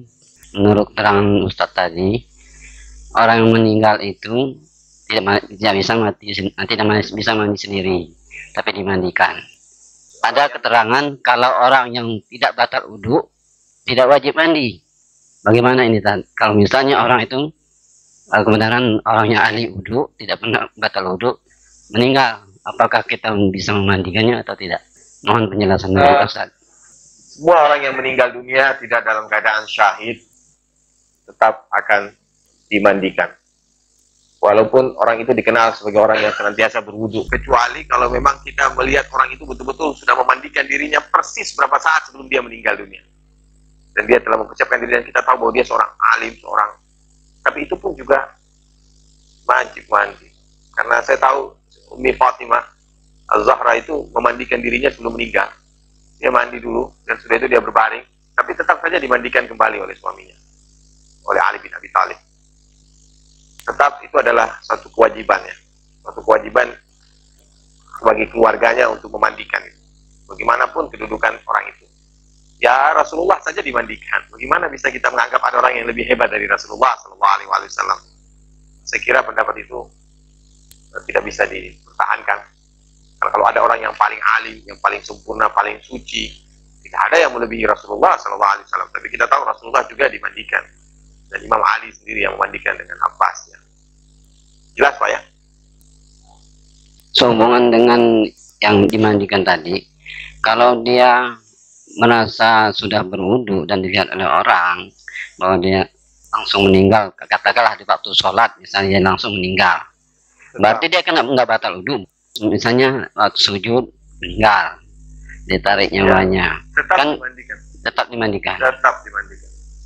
Jadi tidak ada hubungannya dengan bahwa orang tidak batal wudu itu adalah orang yang mati syahid. itu lain lagi, mati syahid di medan perang ya, orang yang penuh dengan luka ya, itu bisa dimakamkan langsung dengan pakaiannya sendiri waktu itu yang dia pakai. Tidak perlu lagi pakai kafan pun juga nggak apa-apa. Tapi orang yang meninggal, ada di antara keluarga kami juga yang meninggal dalam keadaan salat, sujud, tetap kita harus mandikan. Itu kewajiban, tidak ada siapapun juga. Siapapun yang meninggal dalam keadaan apapun, apakah dia dalam keadaan sujud, dalam keadaan sudah mandi, sudah wudhu, sudah siap-siap untuk mati, tetap saja setelah dia meninggal, ya dimandikan lagi. Ya, terima kasih. Kalau ada orang bertanya atau pernah kejadian pada Ya, akan kalau datang. itu saya kira tetap jawabannya adalah tetap harus dimandikan. Ya, terima kasih. Karena masalahnya ketika dia meninggal, kita nggak tahu apa yang terjadi pada dirinya pada saat dia meninggal. Jadi makanya waktu seseorang dimandikan itu kan juga dibersihkan ya. Dibersihkan juga, kan ada tata cara memandikan orang yang jenazah ya. Itu ada tata caranya. Selain itu kan perutnya juga harus dibersihkan sehingga jangan sampai ketika diangkat tiba-tiba tekanan atau karena angkatan itu kemudian kotorannya terdorong keluar. Sehingga tata cara memandikan juga itu ada ya. Tetap harus dimandikan, tidak ada perkecualian. Tidak ada perkecualian.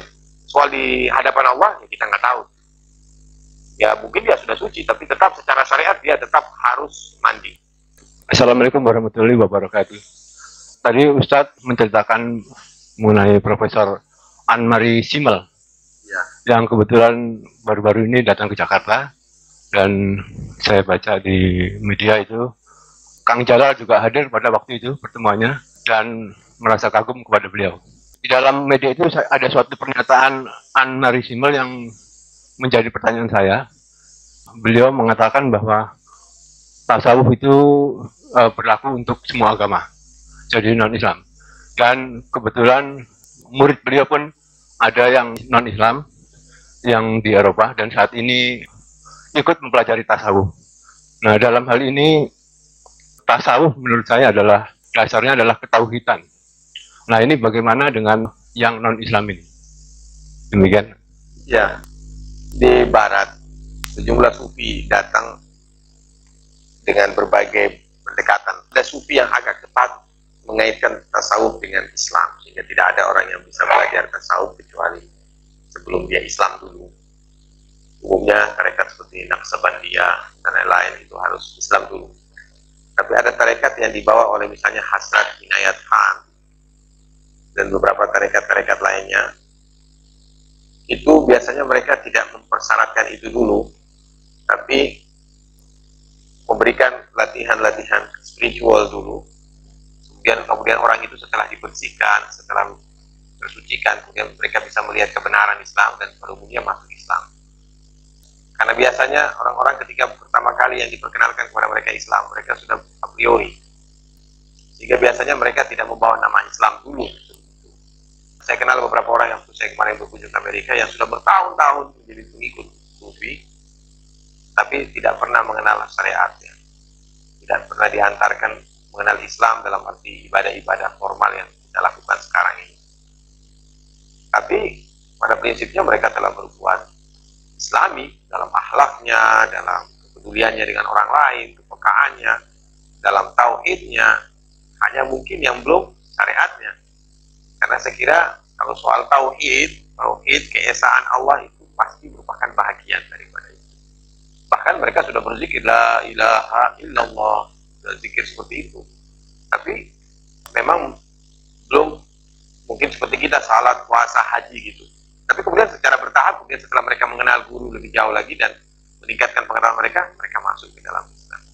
Seperti juga mungkin subud ya, kalau di sini itu susila budi dharma. Itu juga dia sebagai satu latihan, istilah dia latihan kejiwaan. Dan murid-murid dia dari seluruh dunia. Dan orang-orang yang ikut dia umumnya tidak diperintahkan masuk Islam dulu, tapi pada umumnya kemudian mereka menjadi Muslim, dan mereka bahkan menjadi salah satu institusi Islam yang cukup kuat di Barat, di Inggris misalnya sekarang itu di bawah pimpinan sejumlah orang-orang subuh.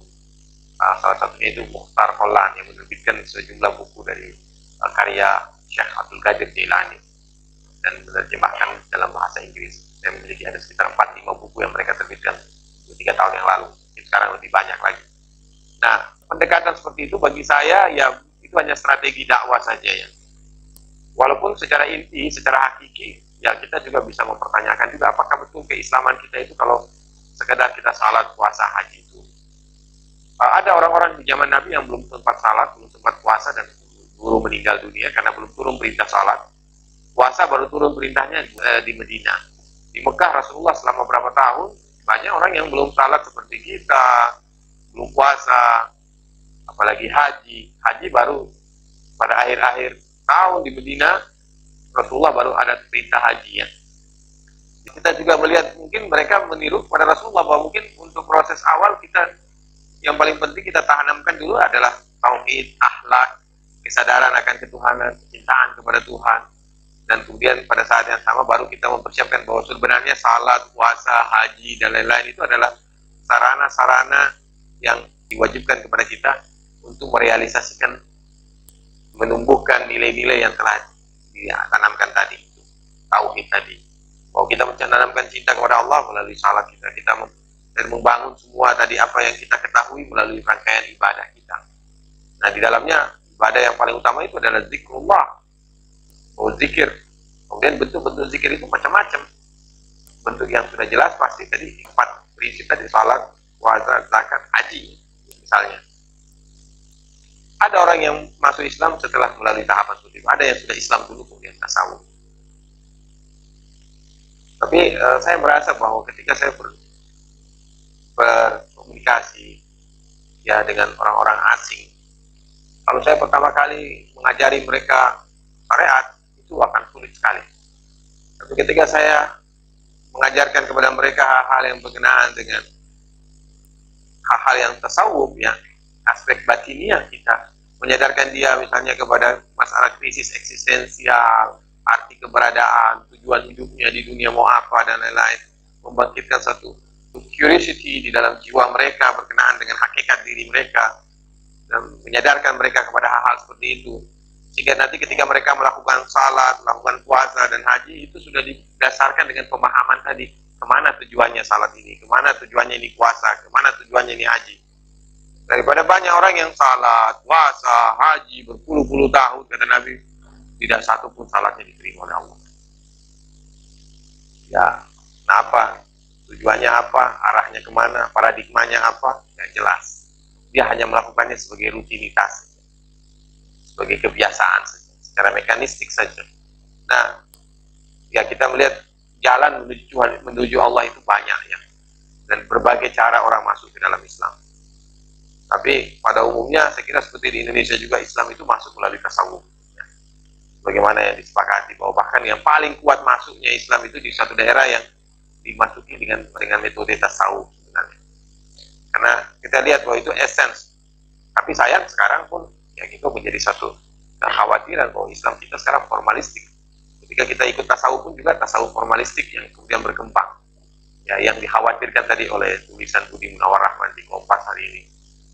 Kita khawatirkan tasawuf yang kemudian tumbuh ternyata kembali lagi kepada satu bentuk ritualisme formal yang tidak punya nilai-nilai spiritual, atau suatu sekedar egoisme spiritual. Kita mau mencari kehebatan, keluar biasaan, kelebihan atas orang lain melalui spiritualitas. Setelah kita berhasil dalam dunia materi, sekarang kita mau meraih lagi kesuksesan dari segi spiritual, itu bisa dibanggakan di hadapan orang-orang lain. Padahal sebenarnya kan kita sadari lagi bahwa ini semuanya adalah sarana untuk kembali mengabdi kepada manusia. Dan kita berpulang kepada Allah untuk kembali mendapatkan sulung, mendapatkan obor untuk membimbing manusia ini kembali kepada Allah Subhanahu wa Ta'ala. Jadi memang kita melihat fenomena seperti itu di Barat. Ya. Sehingga mereka mengatakan, ya sebenarnya yang kita maksud dengan Islam itu apa sih sebenarnya? Apakah orang yang salat, puasa, haji itu Islam? Kemudian akhlaknya tidak amanah, kalau bicara bohong, kalau berjanji ingkar. Apakah orang seperti itu disebut muslim? Ya, muslim tapi munafik. Orang munafik di mana tempatnya? Di kerak paling bawah di neraka jahanam. Tempat yang paling buruk.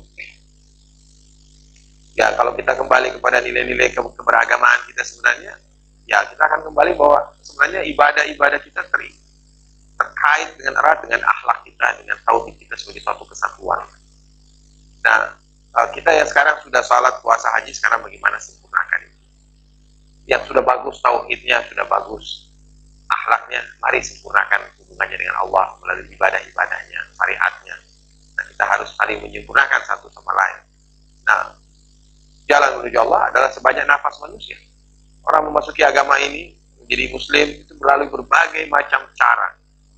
Nah, saya kira seperti itu juga yang terjadi di barat. Nah, kemudian kita bisa mengatakan tasawuf ini sebagai satu transcendent unity daripada agama. Artinya kalau kita masuk ke aspek spiritual, esoteris agama, kita akan menemukan banyak titik temu antara satu agama dengan agama yang lain.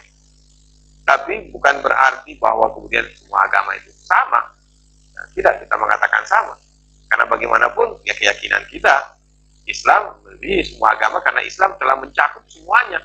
Karena Islam mengajari kita untuk beriman kepada semua kitab, beriman kepada semua nabi.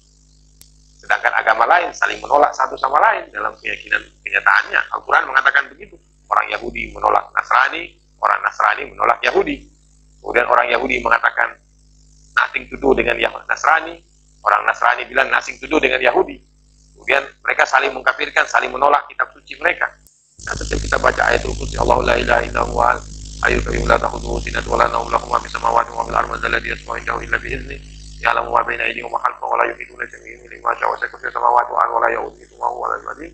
Kemudian kita baca amana rasul bima unzila ilaihi wa ma unzila min qablihi bil akhirati. Terus ada sampai kita mengatakan kita beriman kepada semua kitab, beriman kepada semua nabi, dan kita tidak membeda-bedakan satu nabi dengan nabi yang lain. Bahwa kita punya agama adalah agama yang paling universal, paling menerima kepada semua kebenaran. Bahwa tidak ada agama yang seluas Islam di dalam penerimaannya kepada semua warisan spiritual dunia. Kita dididik, diajarkan dari awal seperti itu. Dan itu menjadi bacaan kita setiap habis salat. Tapi berapa banyak di antara kita yang kemudian menghayati bacaan itu? Kita beriman kepada semua nabi, beriman kepada semua rasul. Kita tidak beda-bedakan satu nabi dengan nabi yang lain. Tidak ada agama yang lebih toleran daripada Islam. Agama Islam adalah agama yang paling toleran. Nah, kalau transcendental unity tadi yang kita lihat, bahwa kita akan lihat pada aspek-aspek spiritual tadi. Makanya dari situ kebanyakan orang-orang barat yang masuk Islam setelah melakukan perjalanan panjang dalam pencarian spiritual mereka, seperti Richard Field, seperti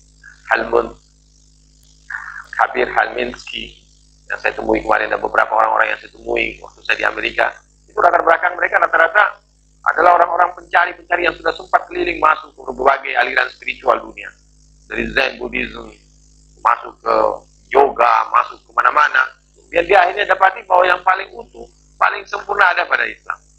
Dua jalan yang Islam berikan itu jalan ma'rifat, jalan melalui knowledge, yaitu melalui Ibnu Arabi. Menjadi satu studi yang sangat intens di barat sekarang, dan jalan cinta melalui Maulana Rumi. Itu juga melalui dua karya besar, tokoh besar Islam ini, didapatkan relevansi antara pemikiran mereka dengan berbagai hal yang berkembang sekarang di dunia, misalnya di dalam bidang fisika kuantum, di dalam ekologi, dan lain-lain. Bagaimana juga tadi disebut oleh Munawar Budi Rahman di bukunya, bahwa kita melihat satu kenyataan kebangkitan besar sekarang yang orang sebut namanya sebagai New Age sekarang ini, di mana spiritualitas akan begitu kuat, tapi pada saat yang sama nilai-nilai spiritual yang muncul itu adalah nilai-nilai yang sangat sesuai dengan Islam. Nah, kita bisa mengatakan Islam adalah ajaran agama yang diturunkan Nabi dari sejak Adam sampai ke Nabi Muhammad, dan pamungkasnya adalah Nabi Muhammad SAW. Ketika sains telah tumbuh berkembang sedemikian rupa sehingga berhasil membuka segala kepalsuan, segala bid'ah yang selama ini merasuki sejumlah keyakinan agama, dan penemuan-penemuan terbaru telah berhasil mengungkap kitab-kitab original, dan orang kembali kepada the original books pada umumnya, walaupun kemudian kita dapati kenyataan bahwa tidak ada buku yang se-original Al-Quran. Ketika kembali kepada nilai-nilai transcendental tadi dan perkembangan sains, itu menghantarkan kita kepada satu cakrawala baru. Ternyata sebagaimana yang dijanjikan Allah, sanurihim min ayatina kami akan menunjukkan tanda-tanda kebesaran kami pada diri-diri mereka, pada cakrawala ini dan pada diri mereka. Kita tidak khawatir dengan hal itu. Saya kira insya Allah kita bahkan melihat sebagaimana janji Allah, liyudhhirahu ala dini kulli. Allah akan menzahirkan Islam ini atas semua agama lainnya. Terjadi proses pemurnian besar-besaran di dalam pemikiran keagamaan sekarang dan spiritualitas. Dan ini menghantarkan kita kepada suatu era baru yang disebut tadi New Age sekarang. Dan tasawuf memegang peranan yang sangat penting.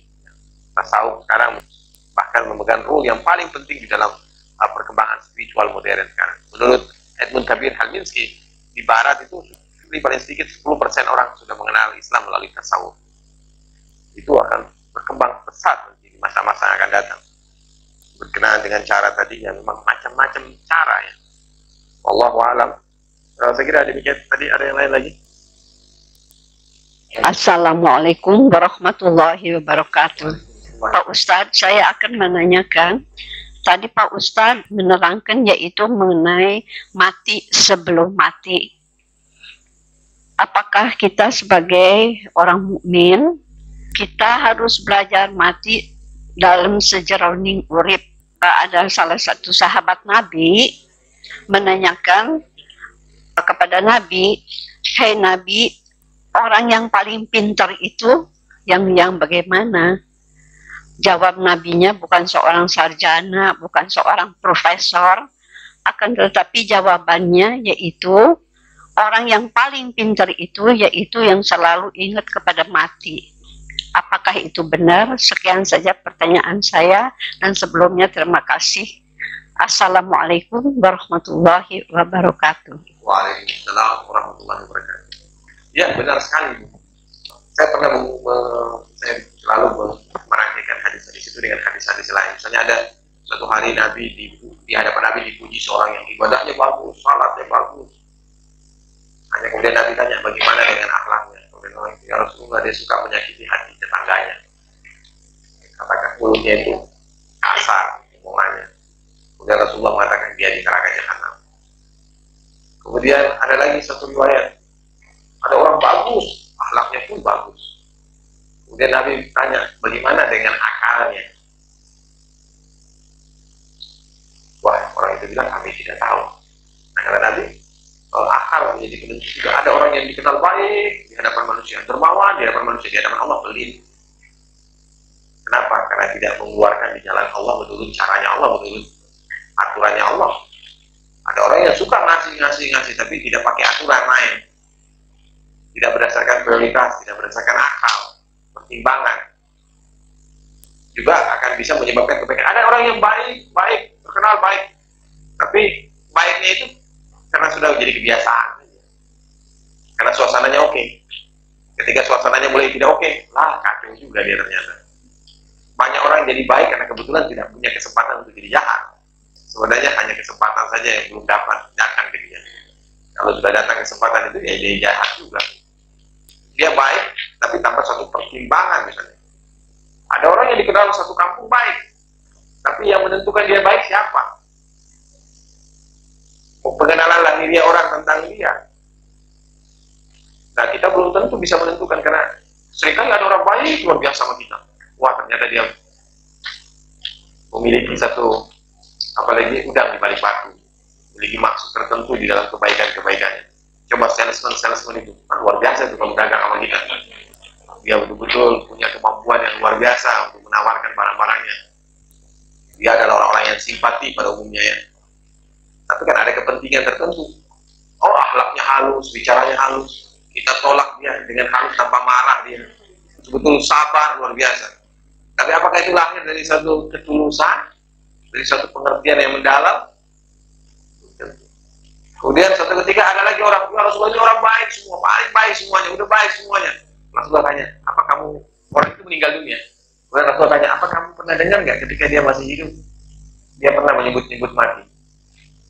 Ya Rasulullah, kami tidak pernah dengar dia ingat mati. Oh, kata Rasulullah, dia tidak seperti apa yang kalian juga. Nah, sebenarnya saya itu ngomong mati itu hanya karena ingat hadis ini saja. Hanya sekedar supaya orang lain juga ingat mati. Dan marilah kita rame-rame ngomong mati. Kata Nabi, perbanyaklah mengingat mati. Karena sesungguhnya dengan mengingat mati itu kita menyucikan hati kita, membersihkan hati kita dari kerakusan, kedengkian, dan berbagai penyakit hati. Coba kalau kita bayangkan besok kita mati, ngapain kita rakus lagi sekarang? Ngapain kita dengki? Nah, kematian, mengingat mati kata Nabi itu menghancurkan kelezatan. Kadang-kadang orang gak mau gak enak, nanti semuanya jadi gak enak karena ingat mati. Yang gak enak pada level mana? Ya memang Allah menghancurkan keenakan kita pada level yang rendah, kemudian kita dididik untuk bisa menikmati karunia-karunia Allah pada level yang lebih tinggi. Dan itu hanya bisa kalau kita melepaskan keterikatan kita pada keinginan-keinginan rendah kita. Kita naik dari sekedar kesenangan-kesenangan jasmania, material, kepada kesenangan-kesenangan yang lebih spiritual, yang rohania. Dan itulah yang lasting, ya, yang kekal. Sedangkan kesenangan-kesenangan jasmania ini adalah sesuatu yang sebenarnya tidak kekal dan sangat dependen, sangat tergantung. Artinya makan enak, hanya enak kalau lagi lapar. Hanya enak kalau walaupun lapar, kalau sakit nggak enak juga. Walaupun sehat, tapi kalau lagi stres nggak enak juga. Bahwa ketergantungannya dengan banyak hal. Tidak ada kenikmatan di dunia ini kecuali selalu ada ketergantungan. Dan semakin kita terikat kepada kenikmatan dunia, semakin terhalang kita untuk merasakan kebahagiaan di mana saja. Makanya kita dilarang untuk meningkatkan diri kita kepada keterikatan itu, sehingga kita bisa berbahagia di mana saja, kapan saja. Karena keterikatan kita kepada satu bentuk jenis kebahagiaan, ketenangan, itu menghalangi kita untuk bisa menikmati yang lain. Dan kematian itu melatih kita untuk tidak terikat pada satu kesenangan. Karena sumber daripada semua penderitaan itu attachment. Keterikatan kita kepada satu hal menyebabkan kita tidak bisa menikmati hal yang lain. Sehingga hidup itu jadi miskin. Kita hanya senang kalau dengan si A. Hanya senang kalau di tempat tidur yang empuk. Pas besok kita harus pergi ke gunung. Kita tidur, kita nggak bisa nikmati. Gelisah kita. Kita hanya senang, hanya tenang bisa tidur kalau lampunya nyala. Pas lampu mati, kita nggak bisa tidur. Kita hanya bisa tidur kalau pakai AC. Pas nggak ada AC, nggak bisa tidur. Kita telah memiskinkan kemampuan kita untuk menikmati dunia ini. Karena keterikatan kita. Nah, semuanya kita dilatih. Maka latihan-latihan sufi itu melepaskan semua. Kita diperkaya semua pengalaman kita sehingga kita merasakan. Sekarang latihan-latihan manajemen seperti itu, outbound training, itu semua kita dilatih hadapkan berbagai keadaan yang berbeda-beda terus-menerus. Sehingga kita memiliki kemampuan dealing dengan berbagai keadaan. Bisa menghadapi berbagai lapangan. Nah, orang yang bisa melepaskan diri seperti itu dari keterikatan seperti itu, dia akan memiliki kekuatan yang luar biasa. Kemampuan untuk berhadapan dengan apa saja. Nah, salah satu bentuk latihannya ingat mati. Zikrul maut. Praktek yang paling penting di dalam spiritualnya, di dalam pelatihan-pelatihan spiritual. Ingat mati. Silakan tadi di belakang. Assalamualaikum warahmatullahi wabarakatuh. Tadi kalau tidak salah, kalau kita berhalwat kurang lebih 40 hari, Allah akan berikan hikmah kepada kita. Yang ingin saya tanyakan, apakah hal semacam ini ada tuntunnya dalam Al-Quran? Jika ada, di surat apa dan ayat keberapa? Dan bagaimana tata caranya? Ataukah ini ada suatu metode dari suatu aliran tarikat saja, Pak? Sekian, terima kasih. Ya, tadi saya sebut hadis. Ada hadis dari Nabi yang mengatakan barang siapa yang beribadah kepada Allah dengan tulus selama 40 hari. Kemudian di dalam Al-Quran tentang Nabi Musa alaihissalam yang naik ke Tur Sina. Kemudian Allah memberitakan dia menyempurnakan khalwat dia, atau dia tinggalkan semua kaumnya, dia serahkan urusan kepada Harun.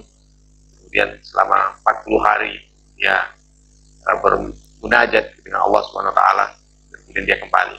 Kemudian contoh yang paling jelas juga ya Rasulullah sendiri yang terus-menerus beruzlah, berkhalwat di Gua Hira. Kita tahu Rasulullah banyak sekali waktu beliau yang beliau sisihkan untuk menyepi di Gua Hira. Itu cukup banyak contohnya, hanya ayatnya persisnya saya mesti buka muhjam. Hanya sekarang saya tidak hafal persis, tapi itu jelas ada beberapa literatur yang bisa dijadikan reference mengenai masalah ini. Jelas itu ada di dalam Al-Quran, ada di dalam As-Sunnah. Saya kira itu jawaban saya, Pak. Kemudian Ibu, silakan.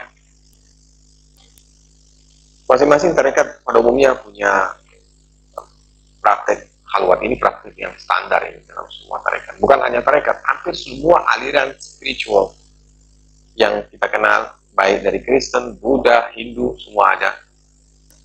Saya punya buku judulnya Red Faith atau seperti dalam bahasa Inggris itu retreat, itu kumpulan dari semua berbagai agama yang praktek-prakteknya dan apa saja yang mereka lakukan di dalamnya, dan juga dengan fotografi yang indah sekali tempat-tempat mereka melakukannya.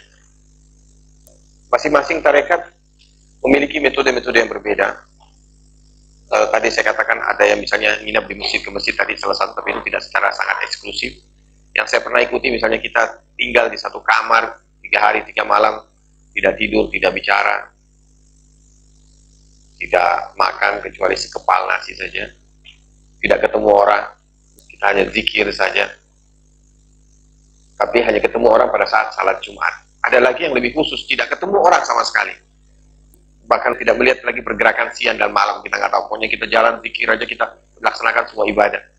Jadi ada yang lebih dalam lagi seperti yang dialami oleh Michelle tadi, 40 hari dia di suatu ruangan tertutup, dia tidak melihat orang, tidak ketemu orang, dan dia hanya membaca saja Al-Quran atau ada satu buku dari gurunya selama waktu itu, dan sejumlah praktek-praktek. Kemudian hampir semua tarekat, Syekh Abdul Qadir Jailani dalam bukunya yang ada di tangan saya itu menjelaskan tentang praktek-praktek apa saja yang hendaknya dilakukan oleh seseorang ketika dia khalwat, apa saja yang hendaknya dia perhatikan. Misalnya ada beberapa syarat standar bahwa dia harus diam, kemudian dia harus penuh konsentrasi, kemudian dia harus memperhatikan komoditi kalau dia berjamaah, dan memperhatikan pimpinan. Biasanya ada seorang syekh yang terus-menerus memperhatikan perkembangan daripada sang murid tadi. Dan kalau sang murid ini tidak mampu meneruskan karena ada satu dan lain hal, dia akan dibatalkan atau dikeluarkan dari ruangan halwat, kemudian dipersiapkan lagi untuk akan datang. Karena tidak semua orang, dengan saya waktu itu saja untuk 3 hari saja, teman saya itu gagal semua. 3 hari saja itu gagal, nggak gampang itu, karena tiba-tiba ada urusan bisnis apa saja, kemudian akhirnya dia nampaknya tidak bisa meninggalkan urusan bisnis itu, dia harus tinggalkan halwat. Ya memang perlu tekad, perlu kemauan, perlu konsentrasi. Di sini guru, semua perjalanan membutuhkan guide. Semua perjalanan kalau mau aman, lebih bagus kalau ada guide yang berpengalaman. Ya bisa tanpa guide, tapi ya nyasar sana sini, ya mungkin ya. Ya kalau ada guru, maka perjalanan itu jauh lebih efektif, lebih terarah, lebih aman. Sehingga dalam hal ini kita tetap membutuhkan seorang pembimbing yang menyertai kita, yang memperhatikan perkembangan kita, termasuk di situ mempersiapkan kebutuhan-kebutuhan kita ketika pelaksanaan halwat itu dilakukan. Juga disebutkan itu termasuk ada kontrol yang ketat sekali terhadap makanan ya. Kalau orang sedang dalam keadaan halwat, biasanya pada umumnya itu tidak makan makanan yang bernyawa, dan itu pun dibatasi makannya, sangat sedikit saja, hanya buah-buahan saja, bahkan ada yang hanya kurma saja ketika buka, dan itu tidak lagi makan apa-apa. Sehingga ketika selesai juga secara fisik, orang itu ternyata kemudian mengalami proses detoksifikasi, sehingga tubuhnya pun juga menjadi baru kembali, sehat kembali. Ya, kita tahu bahwa kita ini kalau melakukan dosa, kita makan makanan yang haram, itu makanan itu selama 40 hari tertinggal di tubuh kita dan membatalkan ibadah kita. Maka diharapkan ketika kita mengalami proses 40 hari itu, karena kita betul-betul ketat menjaga semuanya, makanan, penglihatan, pendengaran, sehingga tidak ada sesuatu pun yang haram masuk ke dalam diri kita, baik dari bicara, makanan, pendengaran, panca indera kita, semua nggak ada yang masuk yang haram. Sehingga pas 40 hari kemudian kita sudah bersih, kita mendapatkan satu tubuh baru sebenarnya. Terjadi suatu proses regenerasi tubuh kita. Dan kita tahu, Nabi kan mengatakan kalau kita makan makanan haram 40 hari, ibadah kita tidak diterima oleh Allah SWT. Dan ternyata penelitian terakhir menunjukkan bahwa ibadah itu, makanan-makanan itu tertinggal memang pada umumnya 40 hari di tubuh kita dalam bentuk sel, kemudian diganti lagi pada 40 hari kemudian. Jadi kalau kita melakukan secara konsisten 40 hari, secara medis tadi, bahwa benar sekali bahwa pada saat yang 40, kalau kita memang betul-betul menjaga kebersihan hati kita, pikiran kita, dan seluruh food intake kita, panca indera intake kita, maka pada hari yang ke-40 kita menjadi tubuh yang bersih, keadaan kita betul-betul tidak ada yang haram lagi di dalam diri kita. Itu yang sangat diharapkan, ya memang itu yang didambakan bahwa kita bisa memulai satu hal yang baru. Nah kemudian tadi Ibu punya pertanyaan yang kedua tadi ya, ciri orang yang mendapat petunjuk. Ya yang jelas kalau Allah menyebut dalam Quran, ciri-cirinya itu yasrah sadrah, lapang dadanya, penuh cinta kasih. Innal ladzina amanu wa 'amilus shalihat sayaj'aluhumur rahman fi qulubihim wuddan. Yang orang yang beriman beramal saleh, Allah yang Maha Pengasih akan menanamkan dalam dirinya perasaan kasih sayang, kepekaan, kepedulian kepada orang lain, kasih sayang kepada orang lain, toleransi yang luar biasa, kesadaran bahwa semua orang lain satu dengan dirinya. Itu tanda. Ya sama dengan ciri-ciri orang-orang yang beriman ya, sebagaimana di dalam Quran juga. Merasakan penderitaan orang lain sebagai penderitaannya. Dan sangat ingin melakukan perbaikan kepada orang lain. Azizun alaihi ma'anitum harisun alaikum. Dan perasaan cinta kasih secara khusus dia akan merasakan keakraban yang sangat khusus bersama orang-orang yang beriman. Bil mu'minina raufur rahim. Secara umum dia memiliki kasih sayang menyeluruh kepada semua manusia, tapi secara khusus dia memiliki keakraban, kepekaan terhadap sesama orang-orang yang beriman. Ya, banyak sekali, ya, tapi secara umum tadi kita sebut itulah. Tapi bukan sekedar perasaan-perasaan subjektif, ya, dengan pengalaman-pengalaman batin, misalnya wah melihat ini, melihat itu bisa merupakan halusinasi juga. Itu hati-hati. Pengalaman-pengalaman seperti itu banyak yang dikejar-kejar oleh para sufi-sufi palsu itu, pseudo-sufism, di mana mereka mengejar-ngejar pengalaman-pengalaman spiritual yang bersifat visi-visi seperti itu, yang sebenarnya itu bisa saja memang dari Allah, tapi itu hanya sekedar bonus-bonus sampingan yang tidak boleh mendistraksi perhatian kita. Kita harus hati-hati dengan pengalaman-pengalaman seperti itu, karena setan bisa saja menyamar sewaktu-waktu dan mengalihkan kita, perhatian kita. Dan bahkan bisa saja setan muncul mengaku sebagai Jibril. Kemudian mengatakan kepada kita, mulai hari ini semua kamu boleh makan apa saja yang haram. Kamu sudah bebas, boleh nggak salat, nggak perlu puasa lagi, kamu sudah hakikat, ma'rifat. Bisa saja dia mendengar suara seperti itu. Tapi biasanya dasarnya itu udah keliru dari awal. Jadi yang akhirnya dia mengalami masuk ke dalam perangkap syaitan. Itu orang harus hati-hati. Makanya di sini ada guru. Biasanya orang-orang yang mengalami seperti itu nggak ada gurunya. Coba aja cari orang-orang yang sableng itu, yang edan, yang mengklaim macam-macam, itu pada umumnya nggak ada gurunya itu. Anda boleh lihat orang-orang yang mengalami keanehan-keanehan seperti itu umumnya nggak ada gurunya. Kalaupun ada gurunya juga nggak jelas sama edannya, nggak jelas silsilahnya juga dari mana. Itu ketahuan kok. Makanya kita harus melakukan tadi syarat yang selalu ditekankan itu keberadaan seorang pembimbing yang benar-benar otoritatif, ya. Dan ini yang paling susah, ini yang paling susah. Dapat seorang pembimbing yang otoritatif. Tiga tadi apa? Maaf. Ya, kita akan ketemu Allah semua. Hanya ada yang ketika bertemu dengan Allah, Allah berpaling dari dia, nggak mau lihat dia.